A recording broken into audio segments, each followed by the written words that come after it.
എല്ലാവർക്കും നമസ്കാരം.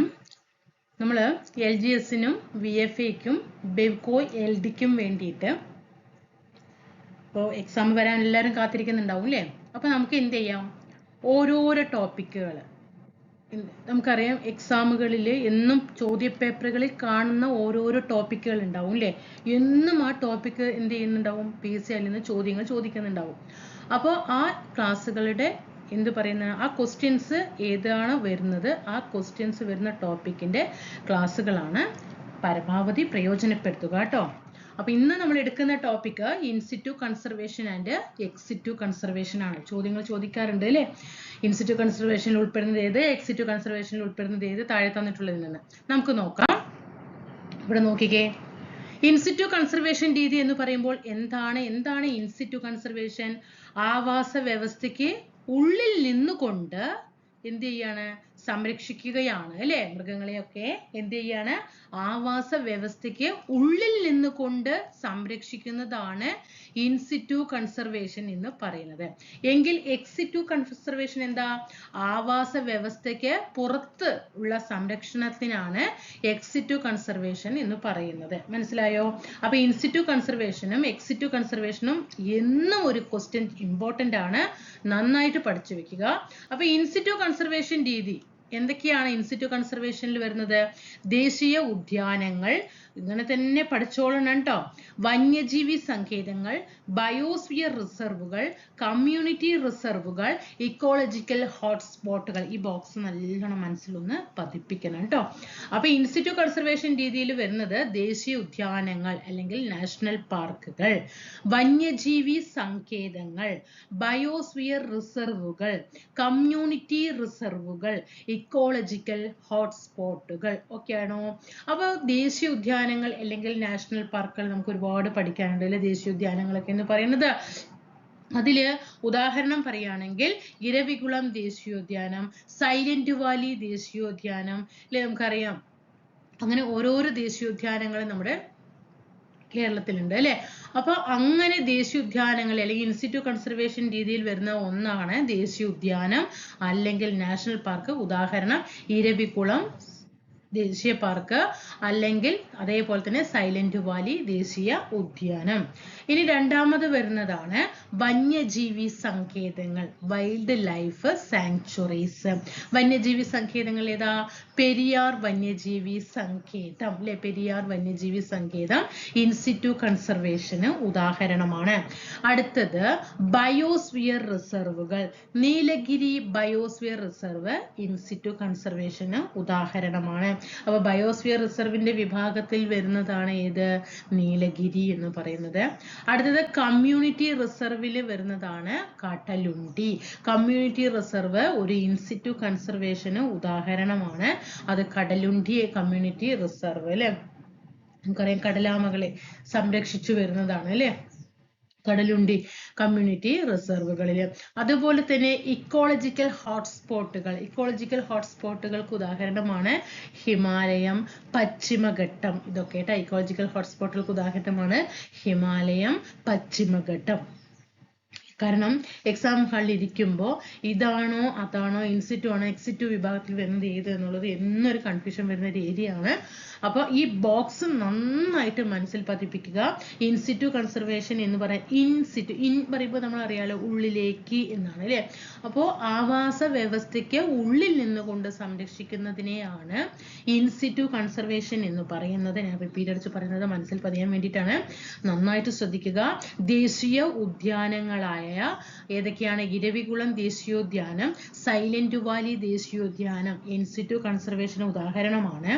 വന്യജീവി സങ്കേതങ്ങൾ, പെരിയാർ വന്യജീവി സങ്കേതം ഇൻസിറ്റു കൺസർവേഷൻ ഉദാഹരണമാണ്. ബയോസ്ഫിയർ റിസർവുകൾ ആയ നീലഗിരി ഇൻസിറ്റു കൺസർവേഷൻ ആണ്. കമ്മ്യൂണിറ്റി റിസർവ് ആയിട്ടുള്ള കടലുണ്ടി കമ്മ്യൂണിറ്റി റിസർവും ഒരു ഇൻസിറ്റു കൺസർവേഷൻ ഉദാഹരണമാണ്. ഇക്കോളജിക്കൽ ഹോട്ട്സ്പോട്ടിൽ വരുന്ന ഏതൊക്കെയാണ്? പശ്ചിമഘട്ടവും ഹിമാലയവും. ഇൻസിറ്റു കൺസർവേഷനിൽ വരുന്നതാണ്. ഇനി എന്താണ് എക്സിറ്റു കൺസർവേഷൻ? ആവാസ വ്യവസ്ഥയ്ക്ക് പുറത്തുള്ള എക്സിറ്റ് പറയുമ്പോൾ നമ്മൾ പുറത്തേക്ക് പോവുക എന്നാണല്ലോ. അപ്പൊ ആവാസ വ്യവസ്ഥയ്ക്ക് പുറത്തുള്ള സംരക്ഷണത്തിനാണ് എക്സിറ്റു കൺസർവേഷൻ എന്ന് പറയുന്നത്.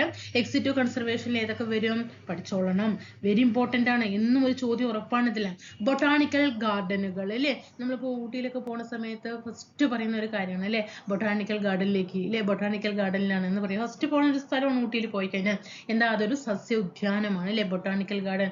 പിന്നെ ഏതാ, മൃഗശാലകൾ എന്ന് പറയുമ്പോൾ സുവോളജിക്കൽ ഗാർഡനുകൾ, ജീൻ ബാങ്കുകൾ, അക്വേറിയങ്ങൾ, ഇതൊക്കെ പുതിയ SSCRT പറയുന്ന കാര്യങ്ങളാണ് കേട്ടോ.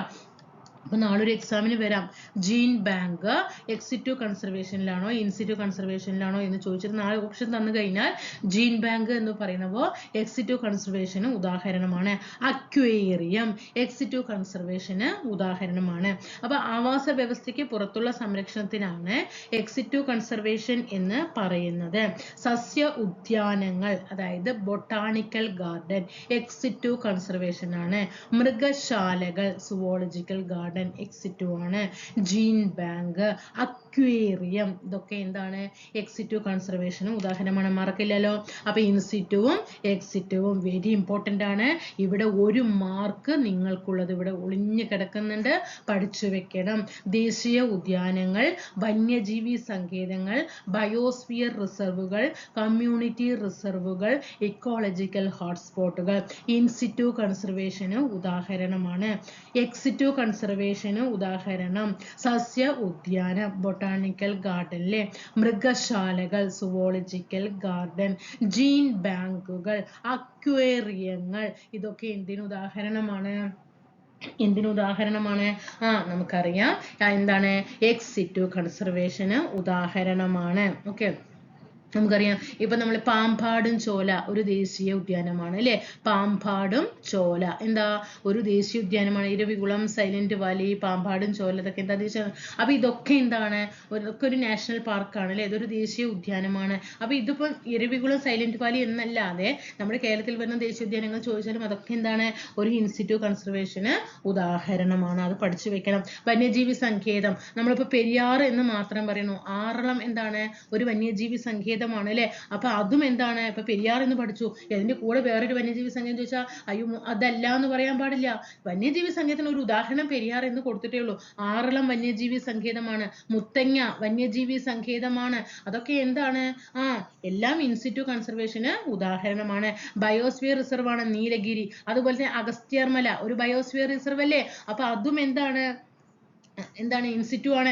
ഇനി കമ്മ്യൂണിറ്റി റിസർവ് ആണ് കടലുണ്ടി അല്ലേ. അതുപോലെ ഇക്കോളജിക്കൽ ഹോട്ട്സ്പോട്ട് ആണ് ഹിമാലയം, പശ്ചിമഘട്ടം, ഇന്തോ ബർമ മേഖല അല്ലെ.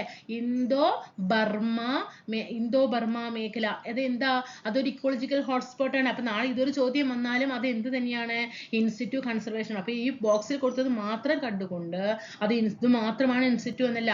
ദേശീയ ഉദ്യാനങ്ങളിൽ ഏതൊക്കെ വരുന്നുണ്ടോ, നാഷണൽ പാർക്കുകളിൽ ഏതൊക്കെ വരുന്നുണ്ടോ അതെല്ലാം എന്ത് തന്നെയാണ്, ഇൻസിറ്റു കൺസർവേഷൻ ആണ് എന്ന് തിരിച്ചു തന്നെ പഠിച്ചു വെക്കണം കേട്ടോ.